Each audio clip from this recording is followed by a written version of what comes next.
Daily. Taste the Daily. Sri Kandavilas விபூதி குங்குமம் மற்றும் special பஞ்சாமிர்தம் சிவப்பு சிறப்பு. தமிழர்களின் நம்பர் 1 சாய்ஸ் தமிழ் மேட்ரிமோனி.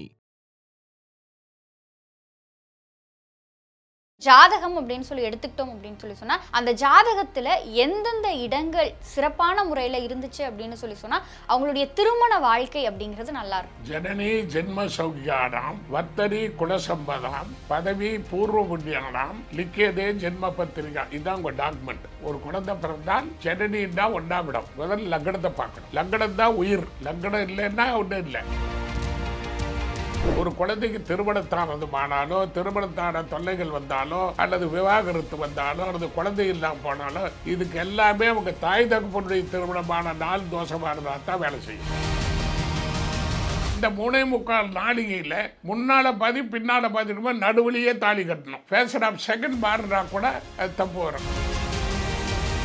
முந்தி தவம் கடந்து 300 நாள் சுமந்து தன்னை ஈன்ற அன்னை அச்சதை போடாது செய்கிற ஒரு காரியம் என்னைக்கும் சரியா வராது. ஆப்பில் போட்டால் ஆப்பு தான் ஆகும். நெட்டில் பார்த்துட்டு போட்டீங்கன்னா நட்டு கட்டுறோம். இப்போ நான் பேர் வச்ச ஏஆர் ரகுமானுக்கு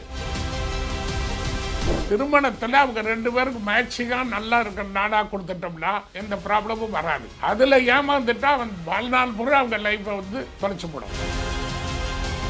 திருவேல்விக்குடி அந்த சிவன் பார்வதி மணக்கோணத்திற்கு அந்த கோவிலில் சுவாமிக்கும் அம்பாளுக்கும் அபிஷேகம் பண்ணிட்டு அங்கேயே மாலை கீழே அதெல்லாம் கொடுப்பாங்க.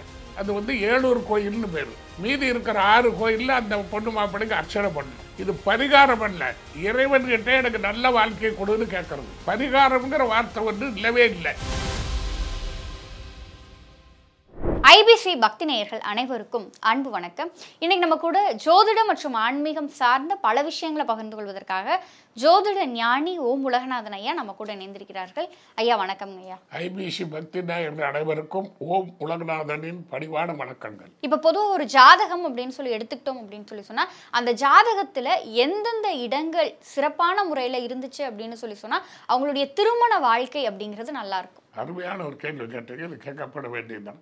ஜனனி ஜென்ம சௌக்கியானாம் வர்த்தரி குலசம்பதாம் பதவி பூர்வ புண்ணியானாம் லிக்கியதே ஜென்ம பத்திரிகா. இதுதான் உங்க டாக்குமெண்ட். ஒரு குழந்தை பிறந்தால் ஜனனின்னா ஒன்னாம் இடம். முதல்ல லக்னத்தை பார்க்கணும். லக்னம் தான் உயிர்.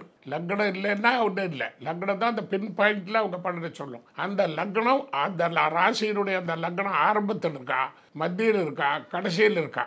ஒரு லக்னம் 2.5-4 நாளைக்கு இருக்குன்னு வச்சுக்கோங்க. ஒரு உதாரணத்துக்கு அல்லது 5 நாளைக்கு 4.25 நாளைக்கு எப்படி இருந்தாலும் ஒரு லக்னம் 1.25 2 மணி நேரத்துக்குள்ள வரும். அப்போ இது ஆரம்பமா இருக்கா, நடுவில் இருக்கா, கடைசியில் இருக்கா, அந்த லக்னம் எவ்வளோ பலத்தில் இருக்குன்னு பார்க்கணும். லக்னம் தான் உயிர் நமக்கு. அதுக்கு முதல் 1ஆம் இடத்தை பார்க்கணும். 1ஆம் இடம் தான் லக்னம். அடுத்தது ஜனனி, அது 1ஆம் இடம். ஜென்மம்னா அதுவும் 1ஆம் இடம். ஜனனி ஜென்மம்ங்கிறது முதல் இடத்த ராசி லக்னத்தை பற்றி சொல்றது தான்.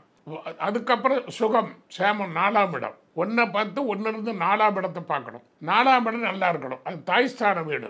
சௌக்கியத்தை சொல்லுது. அந்த குழந்தை சௌக்கியமாக பிறக்குமா, சௌக்கியமாக இருக்குமா, அதோட எதிர்காலம் எப்படி இருக்குங்கிறத அந்த குழந்தையினுடைய ஆரோக்கியங்களை பற்றி சொல்லுது. அந்த 4ஆம் இடம் வாகனங்கள் போக்குவரத்து நிறைய விஷயங்களுக்கு உகந்தது. அடுத்தது 5ஆம் இடம். அதுதான் பூர்வ புண்ணியம். நீங்கள் எதை செய்தாலும் பூர்வ புண்ணியம் இருக்கணும். அதுக்கு 5ஆம் இடத்தை பார்க்கணும். 5ஆம் இடம் ஒரு லக்னத்துக்கு 5ஆம் இடத்துல சுபகிரகம் இருந்தா அதோட பலன் அபரிமிதமா இருக்கும். பாபகிரகம் இருந்தா 5ஆம் இடத்துல கண்டிப்பா சனி, ராகு, கேது, செவ்வாய் இருக்கக்கூடாது. ஒரு லக்னத்துக்கு இருந்ததுன்னா தப்பு. அப்ப அடுத்தது 7ஆம் இடம். 2ஆம் இடம் 7ஆம் இடம் 2 சொல்லுவாங்க. 2 குடும்பம் 7 மனைவி. அப்ப வர்த்தனி குல சம்பதாம்.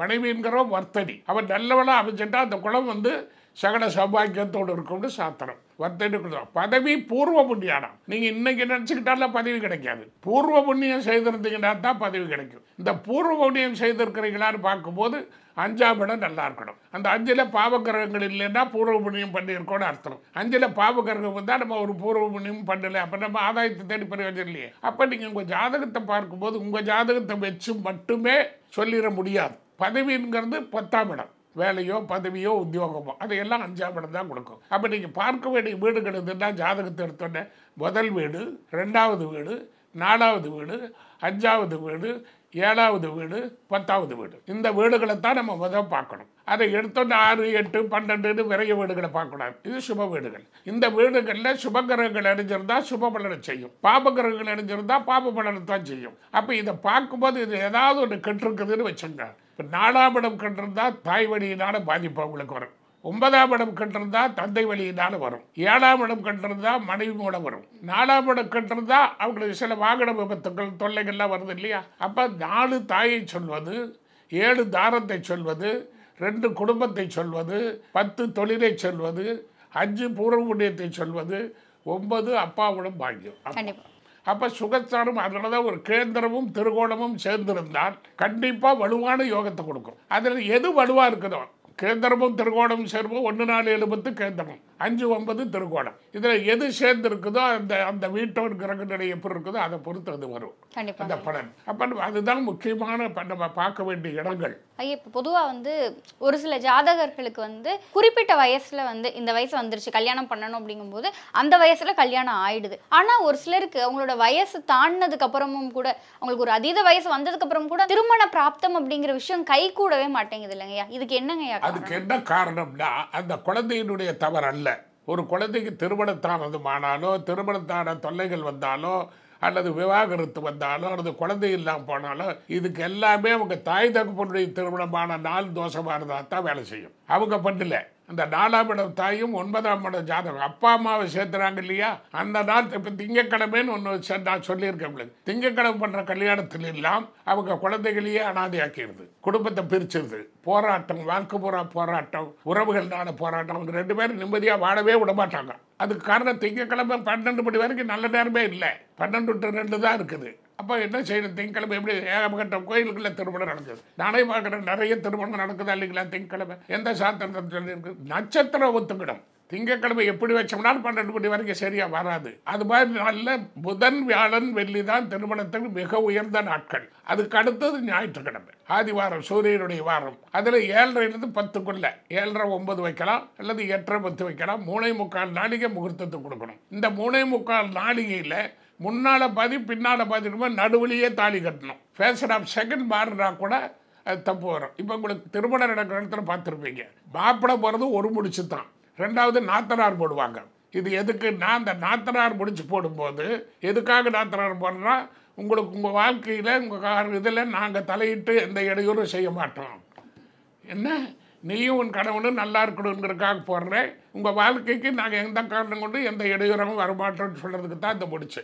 அங்கே 3 முடிச்சு எதுக்கு போடுறாங்க? பிரம்ம முடிச்சு. இந்த 3 முடிச்சு வந்து வாழ்க்கையில் பூரா அந்த போட்ட அந்த கணவன் போட்ட ஒரு முடிச்சோட மீதி 2 முடிச்சு போட்ட நாத்தனார் குடும்பம் என்றைக்கும் விசுவாசமாக இருக்கணும். ஆனால் அந்த மாதிரி இல்லைன்னா தப்பு வரும். யார் ஒரு கல்யாணத்துலேயும் அப்படித்தான். திருமணத்தில் பாதிப்பு வருது அப்படின்னா அதுக்கு என்ன காரணம்னா, 2 வீட்டார் இருந்து அக்ஷதை போடணும். ஒரு கல்யாணம்னா கண்டிப்பாக 2 வீட்டார் இருந்து அக்ஷதை போடணும். சப்போஸ் தாய் தகப்பன் வழி வரலேன்னு வச்சுங்க, பெத்த தாய் 10 மாதம் சுமந்து பெற்றார்ல, முந்தி தவம் கிடந்து 300 நாள் சுமந்து தன்னை ஈன்ற அன்னை அச்சதை போடாது செய்கிற ஒரு காரியம் என்னைக்கும் சரியாக வராது. இப்போ வந்து திருமணம் அப்படிங்கிற ஒரு விஷயத்தை எடுக்கும்போது வந்து நிறைய தோஷங்கள் அப்படிங்கிற ஒரு விஷயத்தை பற்றி சொல்கிறாங்க. கலத்திர தோஷம் அப்படின்னு சொல்கிறாங்க, செவ்வாய் தோஷம், ராகு கேது தோஷம் அப்படின்னு சொல்லி பல வகையான தோஷங்கள் அந்த திருமண தடையை உருவாக்குறதுக்கு காரணமாக இருக்குல்லங்கய்யா? திருமண தடையை உருவாக்குறது அந்த பெற்றவர்களுடைய ஜாதகப்படி பெற்றவர்களுக்கு திருமணமானது நல்ல 4 நட்சத்திரம் இல்லாமல் ஏதோ ஒரு கிரகநிலை சரியில்லாமல் பண்ணிட்டாங்கன்னா, ஒரு குடம் பாலுக்கு ஒரு துளி விஷம் மாதிரி. இந்த குழந்தை ஒரு குடம் பாலாக இருந்தாலும் கூட அப்பா அம்மா திருமணத்தில் பொருத்தம் இல்லாமல் ஏதாவது தவறு நடந்திருந்தால் அந்த குழந்தைகளுடைய திருமணம் தாமதமாகும்.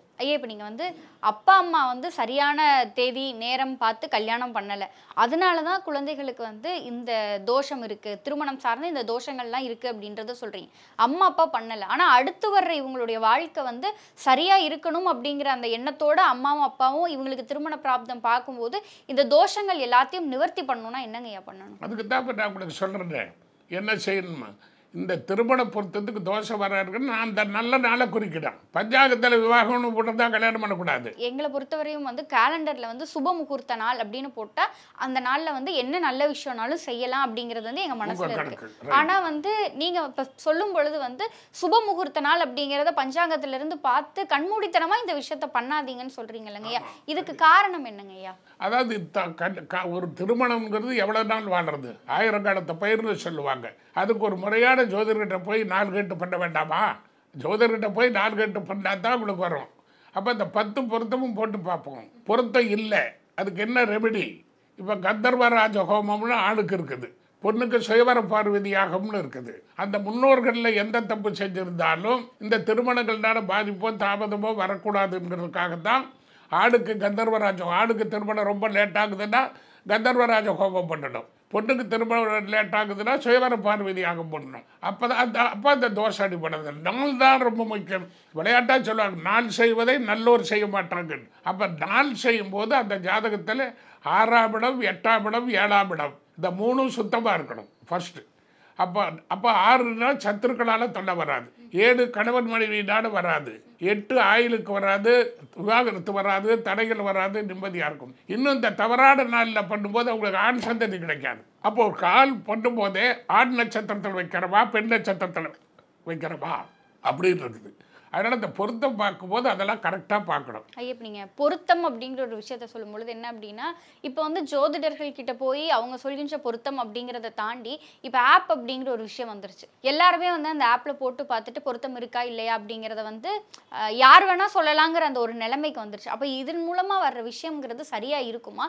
அது காட்டுகின்ற அந்த கணிப்புகள் துல்லியமான கணிப்பாக இருக்குமா? அருமையான கேள்வி கிட்டங்க. ஆப்பில் போட்டால் ஆப்பு தான் ஆகும், நெட்டில் பார்த்துட்டு போட்டிங்கன்னா நட்டு கழட்டுறோம். இப்போ நான் பேர் வச்ச ஏஆர் ரஹ்மானுக்கு நெட்டில் போட்டு மீனிங் சொல்லுங்கள் பார்க்குறேன் யாராவது. ஒரு பேர் தான் அவனை வாழ வைக்க, ஒரு ஜாதகத்தை வாழ வைக்கிறது பேர் தான். அப்போ இந்த ஜாதகத்தில் கிரக பாதிப்புகள் இருந்ததுன்னா இந்த கிரக பாதிப்பு அவங்கள தாக்காத மாதிரி அந்த கிரகம் பலமாக இருக்கிற கிரகத்தில் பேர் வச்சிடணும். அப்போ யாரோட தோஷமும் தாக்காது. அந்த மாதிரி பேர் நீங்கள் என்ன செஞ்சாலும் ஜாதகங்கள் எப்படி இருந்தாலும் மோசமான ஜாதகமாக நல்ல ஜாதகமாக அதெல்லாம் வேண்டியதில்லை. திருமணத்தின் போது அதை மாற்றலாம். எப்போ மாற்றலாம்? திருமணத்தில் அவங்க 2 பேருக்கு மேட்சிங்காக நல்லா இருக்கிற நாடாக கொடுத்துட்டோம்னா என்டையர் ப்ராப்ளமும் சால்வ் ஆயிரும், எந்த ப்ராப்ளமும் வராது. அதில் ஏமாந்துட்டா அவன் வாழ்நாள் பூரா அவங்க லைஃப்பை வந்து தொலைச்சி போடும். அப்போ கல்யாணம் அப்படிங்கிற ஒரு விஷயத்தை பொறுத்தவரையும் தோஷங்கள் அப்படிங்கிற எல்லாத்தையும் கடந்து எந்த நாளில் நம்ம கல்யாணம் பண்ணுறோம் அப்படிங்கிறது தான் அடுத்த வாழ்க்கை. உங்கள் ஜாதகத்தில் என்ன தோஷம் வேணா நீங்கள் பிறப்பை மாற்ற முடியுமா? மாற்ற முடியாது. அப்போ நீங்கள் என்ன பண்ண முடியும்? பிறப்பில் உங்களுக்கு செவ்வாய் தோஷம் ஒருத்தருக்கு இருக்குதுன்னா என்ன பண்ணுவாங்க? ஒன்றும் பண்ண முடியாது. அப்போ இந்த திருமணம் நடக்குது பாருங்க, அந்த நாளில் அந்த கிரக தோஷம் இல்லாததாக வச்சுட்டோம்னா அது ஒரு பிரமாதமான ஜாதகம். உங்களுக்கு தனித்தனி ஜாதகம் தான். இந்த 2 பேரும் இணைக்கக்கூடிய ஒரு நாள் இருக்குது பாருங்க, அந்த ஜாதகம் என்டையர் லைஃப்பில் உங்களுக்கு சைன் பண்ணும்.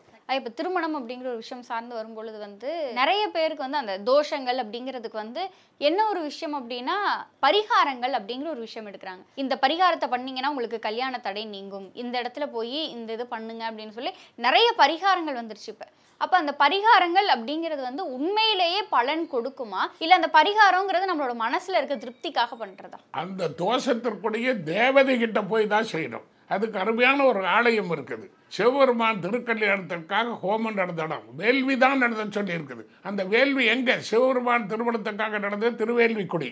அங்கே வந்து சிவனுக்கும் பார்வதிக்கும் அபிஷேகம் பண்ணுவாங்க. சிவன் பார்வதி மணக்கோலத்தில் இருப்பாங்க. அந்த சிவன் பார்வதி மணக்கோலத்திற்கு அந்த கோவிலில் சுவாமிக்கும் அம்பாளுக்கும் அபிஷேகம் பண்ணிட்டு அங்கேயே மாலை கீழே அதெல்லாம் கொடுப்பாங்க. அங்கேருந்து உங்களுக்கு 6 கோயில் இருக்கும். அது வந்து ஏழூர் கோயில்னு பேர். மீதி இருக்கிற 6 கோயிலில் அந்த பொண்ணு மாப்பிள்ளைக்கு அர்ச்சனை பண்ணணும். யாருக்கு கல்யாணம் ஆகணுமோ அவங்களுக்கு அர்ச்சனை பண்ணணும். பண்ணிட்டீங்கன்னா அந்த ஏழூர் கோயிலுங்கிற 7ஆம் இடம் தானே திருமணத்தை சொல்கிறது. அதுக்காக ஏழூர் கோயிலில் அர்ச்சனை பண்ணுறீங்க. பிரதான கோயிலாக இருக்கக்கூடிய வேள்விக்குடியில் நீங்கள் சுவாமி அம்பானுக்கு அபிஷேகம் பண்ணுறீங்க. இது பரிகாரம் அல்ல, இறைவன்கிட்ட எனக்கு நல்ல வாழ்க்கையை கொடுன்னு கேட்குறது. பரிகாரம்ங்கிற வார்த்தை வந்து இல்லவே இல்லை, வேள்வி தான். எந்த ஒரு கிரகத்தினால நமக்கு பாதிப்பு வருதுன்னா அந்த கிரகத்தினுடைய தெய்வம் யாரோ அந்த தெய்வத்துக்கு வேள்வி நடத்தணும். நம்ம முன்னோர்கள் பழைய காலத்து ஒரு காலத்தில் உங்களுக்கு கோயிலெல்லாம் இல்லை, இப்போ தான் கட்டடங்கள் நிறைய கோயில். அப்போல்லாம் விருட்சம், ஸ்தல விருட்சம்னு இருக்குது. எந்த கோயிலில் பார்த்தீங்கன்னாலும் அந்த ஸ்தல விருட்சம் தான் முதல் வழிபாட்டு கடவுள். அங்கேருந்து தான் மற்றதெல்லாம் வருது. நான் சென்ற பிறகு உங்களுக்கு சனி பயிற்சி ஐஸ்வர்யா கல்யாணம் பண்ண மாநாட்டிலேயே உங்களுக்கு சொன்னேன், நிசர்க தேவோ பவ அப்படின்னு சொல்லுங்க. இப்போ கிரக நிலைகள் மோசமாக இருக்குது, காலம் பாதிப்பாக இருக்குது. அந்த வந்து இப்போ ஒன்றும் இல்லை, நீங்கள் அகமதாபாத்தில் ஒரு ஃப்ளைட்டு விமான விபத்து நடந்ததுங்கிறீங்க. அந்த விமான விபத்து நடக்க என்ன காரணம்? எல்லா நாளும் நீங்கள் தப்பாக செஞ்சாலும் ஒரு நாள் மாட்டிக்கும். 1:30 ராகு காலம் வியாழக்கிழமை 1:38 அந்த ஃப்ளைட் புறப்பட்டது, உடனே விழுந்தது. அப்போ 1:30க்கு முன்னே போயிருந்தால் நடந்திருக்காது. அதே மாதிரி செவ்வாய்க்கிழமை 9:10 யமகண்டத்தில் தான் ஐஜாக் விமானத்தை கடத்தினாங்க. அப்போ அந்த சிவிலேஷன் மினிஸ்டரை கூப்பிட்டு இப்போ வந்து இதுக்கு பாதிப்பு வர இருக்குது, நீங்கள் எச்சரிக்கையாக இருங்க அப்படின்னு சொல்லியிருக்கா. கூப்பிட்டு விட்டோம். மரண ஜட்ஜி தான் கூட்டியாந்தார். அவர் சொன்னார், எனக்கு இந்த மாதிரி ஜோசியம் ஆன்மீகத்திலாம் ஈடுபாடு இல்லை, நீங்கள் பெரியவங்க சொல்லியிருக்கிறீங்க, நான் அதுக்காக வந்தேன், எனக்கு இதில் ஈடுபாடு இல்லைன்ட்டார். பார்லிமெண்ட் நடந்துக்கிட்டு இருக்கிற போது. அப்போ நான் அது சொல்ல வரலன்னா கவலை இல்லை, இந்த வரல ஆன்மீகம் இல்லாத ஒருவர் அரசியலில் இருக்கிறாங்க, அந்த ஆட்சி நிலைக்காது, மறுபடியும் ஆட்சி வந்து தான் தீரணும். அப்போ தான் ஆட்சி வாபஸ் வாங்கினாங்க, ஆட்சி விழுந்தது. அப்போ கார்கில் வார் வந்தது, அந்த ஒரு போர் வந்தது. ஒரு கார்கில் வார் வந்தோடனே அதில் வாஜ்பாய் கேர்டேக்கர் கவர்மெண்ட்டாக இருந்து ஜெயிச்சார். அப்போ என்ன அர்த்தம்னா, அந்த சனி பலமாக இருந்தாலும், சனி சேர்ந்திருக்கக்கூடிய கிரகத்தினால சனி செவ்வாய் வந்து பலம் இல்லைன்னா அவங்க ஒன்றும் பண்ண. செவ்வாய் பலமாக இருக்குது ஒரு ஜாதகத்தில், என்ன எந்த போரையும் ஜெயிப்பாங்க. பரிகாரம் அப்படிங்கிற ஒரு விஷயம் வரும்பொழுது பரிகாரம்ங்கிற ஒரு விஷயமே இல்லைன்னு நீங்கள் சொல்கிறீங்க. ஆனால் இப்போ நிறைய பேர் வந்து என்ன பிரச்சனை இருந்தாலும் பரிகாரம் இருக்குல்ல பார்த்துக்கலாம், அந்த ஒரு இயல்பு நிலைக்கு எல்லாரும் வந்துட்டாங்க இல்லைங்க ஐயா. இப்போ இறை வழிபாட்டை தவிர வேற எங்கேயும் பரிகாரத்துக்கு வழி கிடையாது. பரிகாரம் உங்கள் ஆத்ம திருப்திக்கு பண்ணலாம். டோட்டலாக உங்கள் கையில் கிரகம் கெட்டு போச்சுன்னா அந்த இறைவன் கிட்ட போய் தான் சரணடையணும். இப்போ உங்களுக்கு வசதி இருக்குது, கோபம் நடத்துவீங்க, பரிகாரம் பண்ணுவீங்க. இல்லாதவன் என்ன பண்ணுவான்? ஒரு ஏழையாக தானே என்ன பண்ணுவான்? நேரம் அந்த ஆண்டவ காலடியில் போய் தான் அழுகணும். பகவானை சரணடைஞ்சால் எந்த தோஷமும் ஒன்றும் வேலை செய்யாது. இப்போ நீங்கள் ஏதோ ஒரு தோஷத்தை சொல்லுங்க, ஏதோ ஒரு தோஷம் சொல்லுங்க, உங்களுக்கு தெரிஞ்சது சொல்லுங்க. ஏன் நிறைய கேட்குறீங்க சொல்லுங்க. செவ்வாய் தோஷம். செவ்வாய்க்கு யார் அதிபதி? முருகப்பெருமான். எந்த முருகன்? ஒரே முருகன் இருக்கலாம் இல்லை? எதுக்காக தான் திருச்செந்தூர், பழனி, திருத்தணி, அப்புறம் நம்ம சிறுவாபுரி, இப்படி இத்தனை சொல்கிறாங்கல்ல. இப்போ கொஞ்ச நாள் அவங்களுக்கு சிறுவாபுரி எல்லாம் தெரியும் இல்லைங்களா? இதெல்லாம் எவ்வளோ நாளாக அந்த யூடியூப் வந்த பிறகு தான் தெரியும். அதுக்கு முன்னாடி சிறுவாபுரி யாருக்கு தெரியும்? அங்கே போனால் நல்லது நடந்தோம், இங்கே போனால் நல்லது நடந்தோம். இந்த கிரகத்துக்கு எந்த ஸ்தலம்? எல்லாரும் சிறுவாபுரிக்கே போனால் நல்லா நடக்கணும் போகிறதா? அப்போ எந்த கோயிலும் ஒவ்வொருத்தருக்கும். அதுக்காக தான் பல இடங்களில் பகவான் பல ரூபத்தில் இருக்கார், பேர் மாறி மாறி இருக்காரு. அதான் 1008 நாமம் சொல்கிறோம்னா அது பகவானுக்கு தான். அது ஒரே நாமத்தை நீங்கள் திரும்பி திரும்பி சொன்னீங்கன்னா ஒன்றும் பலன் இல்லை. ஒவ்வொரு நாமத்துக்கும் ஒவ்வொரு சக்தியை இறைவன் கொடுக்குறாரு. அப்படி சொல்லும்போது இப்போ செவ்வாய் வந்து போர் கிரகம். அப்போ போர் பண்ணி ஜெயிக்கணும் இல்லைங்க? போர் பண்ணி ஜெயிக்கணும்னா திருச்செந்தூர் தான். இப்போ எங்கே வேண்டாலும் சூரசம்ஹாரம் பண்ணுறாங்க. சம்பவம் எங்கே நடந்ததோ அங்கே தான் சாநித்தியம் அதிகம். மற்ற இடங்கள்லையும் பகவானை கும்பிட்றதுனால ஏற்றுக்குவாங்க. அது 1/3 தான் கிடைக்குமே தவிர முழுக்க நடக்கணும்னா சம்பவம் நடந்த இடம் தான். அப்போ செவ்வாய்னா போர். செவ்வாய் ஒரு தோஷம் இருந்தாலே போர் கிரகம் தான் அது. அப்போ இந்த போரில் வெல்ற முருகன் திருச்செந்தூர் தானே போகணும். அதே மாதிரி அந்த செவ்வாய் எந்த வீட்டில் இருந்தார்? கடல் ராசி மகரத்தில் தான் திருச்செந்தூர். அதே வேறு இடத்துல இருந்ததுன்னா போர் வேண்டியதில் தரிசனம் உயரம் மேசத்தில் இருந்தால் பழனி. முதலே சொல்லிட்டேன் கொடுக்கு. அந்த மாதிரி ஒவ்வொன்றும் நீங்கள் எங்கே போகிறேன்னு சொன்னாலும் எந்த கோவிலாக இருந்தாலும் அவங்க சில பேர் சொல்லுவாங்க, இந்த திருப்பதிக்கு போனால் சரியில்லை, அங்கே போனால் சரி. உனக்கு எது தேவதை? உன்னுடைய குலதெய்வம் தான் உனக்கு முதல் வணக்கம் குலதெய்வத்துக்கு. இப்போ கல்யாணம் ஆன உடனே பொண்ணு மாப்பிள்ளை குலதெய்வத்துக்கிட்ட தான் போகணும். குலதெய்வத்துக்கு போய் பொங்கல் வச்சு கும்பிட்டு பூஜை பண்ணி எடுத்தால் கல்யாணத்துக்கு பிறகு நிஷேகம்ங்கிற சாந்தி முகூர்த்தம். இப்போ கல்யாணம் ஆகிற மண்டபத்திலேயே சாந்தி முகூர்த்தம் வச்சிடுறாங்க. அப்போ இதெல்லாம் அவங்களா செய்கிற தப்பு தான். இறைவன் சொல்லலை, வழிமுறை சொல்லியிருக்காங்க. சாஸ்திரத்தில் ஜோதிடத்தை வேதத்தின் கண்ணுன்னு சொல்லியிருக்காங்க. அப்போ நீங்கள் பரிகாரங்கிறது யார் செய்கிறது? பரிகாரம் யாருக்கு செய்கிறது சொல்லுங்கள். இப்போ கல்யாண சடங்கு இதெல்லாம் யாருக்கு பண்ணுறது? பொண்ணு மாப்பிள்ளைக்கு தானே. அப்போ அந்த பொண்ணு மாப்பிள்ளை நல்லா இருக்கணும்னா வேள்வி தானே நடத்துகிறோம். அதாவது அருமை மிதித்து அருந்ததியை பாருன்னு சொல்லுவாங்க. வடகிழக்கு திசையில் அருந்ததி சப்தரிசிகள் நட்சத்திரம் இருக்குது. அப்போ கல்யாணம் ஆன உடனே இந்த வடகிழக்கு பார்த்து அருந்ததியை கும்பிடணும். சப்தரிசி மண்டலம் அங்கே இருக்குது, அதை கும்பிடுன்னு சொன்னாங்க. இப்போ வந்து மண்டபமே பூரா பிளாக் ஆகிடுது. எங்கே போய் வடகிழக்கு கும்பிட்றாங்க இல்லையே. அப்போ நமக்கு முன்னோர்கள் எல்லாமே வகுத்துருக்காங்க. இப்போ வசிய பொருத்தம்னு ஒரு பொருத்தம் கொடுத்துருக்காங்க. இந்த வசிய பொருத்தம் இல்லைன்னா கணவன் மனைவி ஒற்றுமையாக இருக்க மாட்டாங்க. ஏன் வாக்குவாதம் பிரச்சனை, அது அவங்க நிம்மதியை கெடுத்துப்படும். மகேந்திர பொருத்தம் இல்லைன்னா குழந்தைகளை கொடுத்துரும். தீர்க்கசரியை பொருத்தம் இருக்கணும். ரஜ்ஜு பொருத்தம் மிக முக்கியமானது. மாங்கல்ய பொருத்தம் இதெல்லாம் அவங்க பார்த்து அனுபவித்து அதனால் பாதிக்கப்பட்ட பிறகு தான் நமக்கு கொடுத்துருக்காங்க. இதை செஞ்சா அது தப்பு வருது. அப்படிங்க பரிகாரம்ங்கிறது இறைவன் சன்னதி தான்.